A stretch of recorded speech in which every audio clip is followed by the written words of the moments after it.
Oklahoma's defense gets it done again in a very big game. Oklahoma will be in the college football playoff when the field is officially announced on Sunday, and there's a good chance none of the other three semifinalists will have a unit-wide weakness as publicly acknowledged as the Sooners' defense. Oklahoma sits in the middle of the pack nationally in yards per game allowed and gave up 35 points or more 4 different times during the regular season, which didn't raise eyebrows in the pass-happy Big 12 but dragged down its national reputation as the top tier of championship contenders took shape. But over the course of the year, the Oklahoma D has produced considerable evidence that it knows when the big games are. First, there was September's 31-16 win over Ohio State in Columbus, which sent the Buckeyes' offense spiraling into a temporary existential crisis.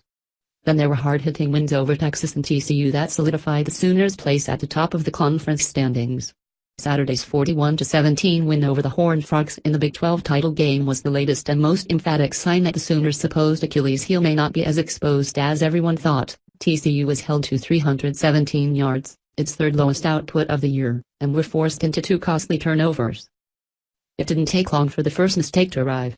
After Oklahoma opened with a field goal, TCU running back Kyle Hicks was stripped on the Frogs' first play from scrimmage, and Caleb Kelly scooped up the loose ball and returned it 18 yards for the score. The Sooners put the clamps on TCU's offense with help from a critical adjustment to limit quarterback Kenny Hill's ability to run.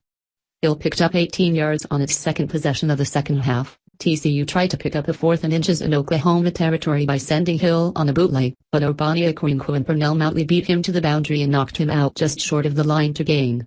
2 plays later, Baker Mayfield hit Marquise Brown for a 55-yard touchdown to extend the lead to 21.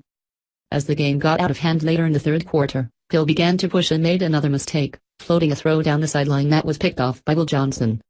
From there, the Sooners went into clock melting mode, limiting the Horned Frogs to only 2 more drives and 5 more minutes of possession the rest of the way.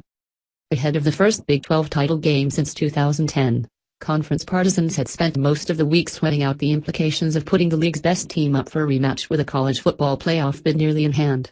After reaffirming their supremacy on both sides of the ball, all Heisman frontrunner Mayfield did was go 15 of 23 through the air for 243 yards and 4 touchdowns. The Sooners look like a team no one wants to line up against when the bright lights come on.